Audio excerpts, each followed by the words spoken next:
All right, let's take a look at section 13.1, which is going to cover vector functions and also curves.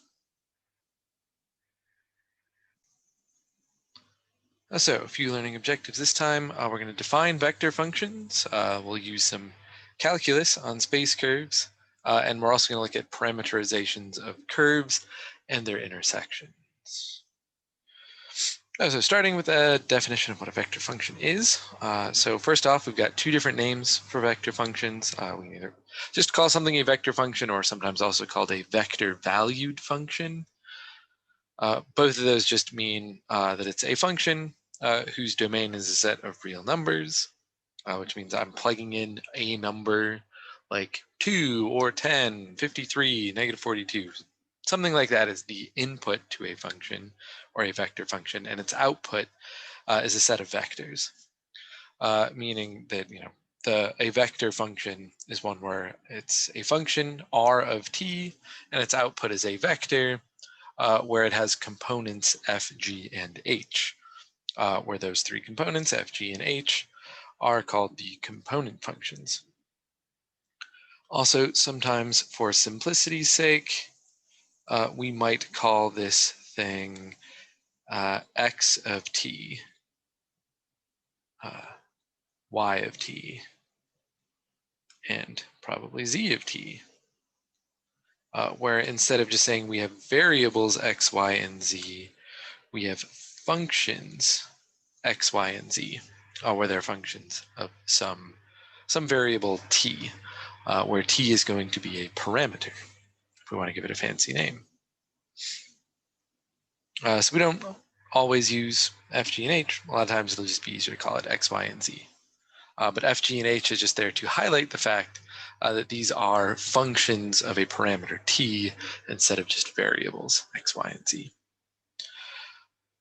So if we look at limits of vector functions, taking the limit of a vector function just means taking the limit of each of the component functions. So nothing too fancy there. And we'll say that our vector function r is continuous at t equals a if the limit as t goes to a of r of t is equal to r of a, which really that's meaning that each of the component functions are continuous at a. But if we just look at an example, taking the limit as t goes to 0 of the vector function that's provided, the first couple of pieces aren't so bad. The limit of that first thing will be 1 plus 0.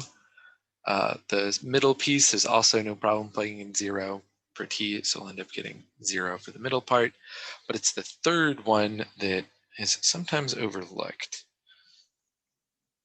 So a quick reminder is that if we take the limit as theta goes to 0 of sine theta over theta, that's equal to 1.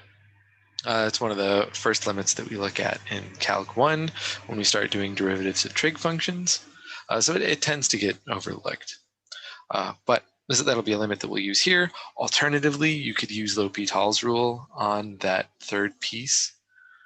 Take the derivative of sine of 2t and we get cosine of 2t times 2 divided by 1, which will come out to 2. Or if we replace sine of 2t, no, that's not the part that we're going to replace. We've got sine of 2t over t, and I'm going to multiply a 2 to top and bottom, so that I have a 2 down below and a 2 over 1 right here. So that now this thing is sine of theta over theta, and take the limit as t goes to 0 of this thing. Again, now notice that I've got a 2 theta on bottom, or a 2t on the bottom and a 2t inside the sine, so that limit is going to be 1. So that should be equal to, again, 1 times 2. So altogether, it's just equal to 2. Meaning that the limit of our initial piece should be 1 plus 0 0 times e to the 0, which is 1. 0 times 1 is 0. And thirdly, 2 for that z component.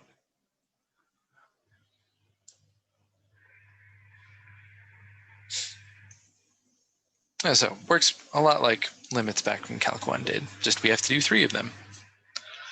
All right, then if we define a space curve, so we've got some vector function r with f, g, and h continuous on an interval, which we'll call I, then the set of points being that x equal to a function f of t, y g is equal to h, for all t in an interval is called a space curve. Bunch of fancy stuff. If we just kind of highlight a couple important pieces, here it's important that our curve be continuous and it's on an interval. So those two pieces are going to be pretty important to us in that definition. And then those components where we said x is equal to f of t, y is equal to g of t, z is equal to h of t, we call those the parametric equations of a curve C with parameter t. And again, sometimes for simplicity's sake, we'll just call those x of t, y of t, and z of t instead of f, g, and h. But again, f, g, and h are there to highlight the fact that these are functions of a parameter t instead of just single variables x, y, and z. So if we take a look down at figure 1, just sort of see an example of what a vector function looks like. It is probably going to be some curved line that goes through 3 space. At least if it's a vector function on 3 components, it'll move through 3 space. A vector function on just 2 components would be in a plane or 2 space instead of 3 space. But this allows us to have lines that curve and do all sorts of interesting shapes instead of sticking to just like a strict function style of a definition for graphs.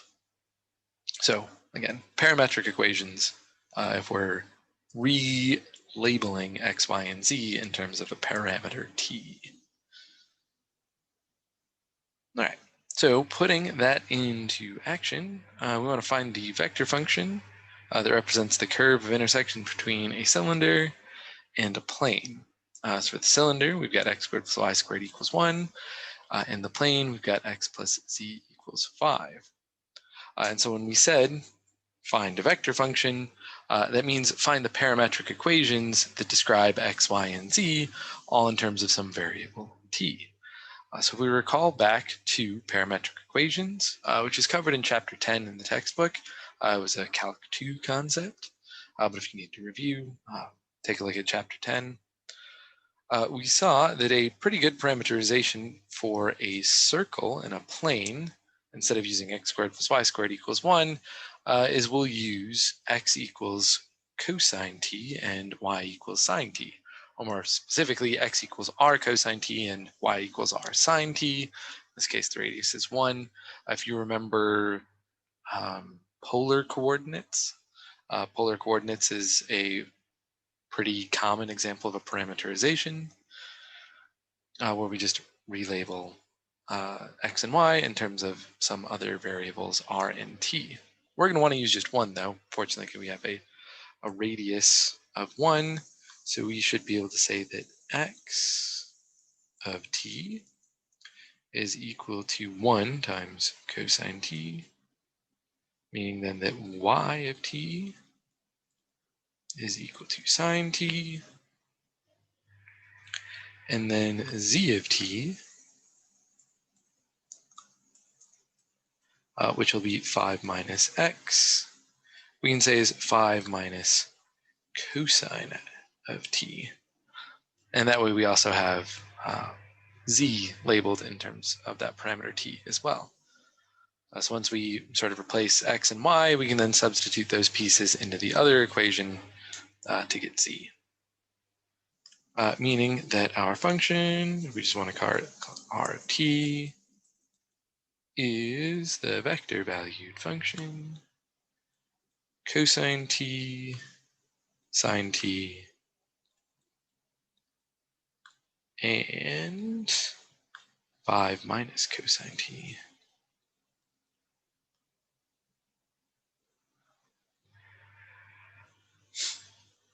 And if we look at a couple of figures of what this intersection actually looks like, figure 5, the 3D shapes on the left, that shows the intersection of the plane and the cylinder.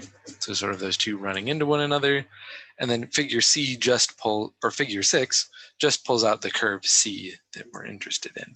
So just that sort of, it's an elliptical shape where those two pieces intersect, and we're just pulling out that part that lies on the cylinder and is also in the plane.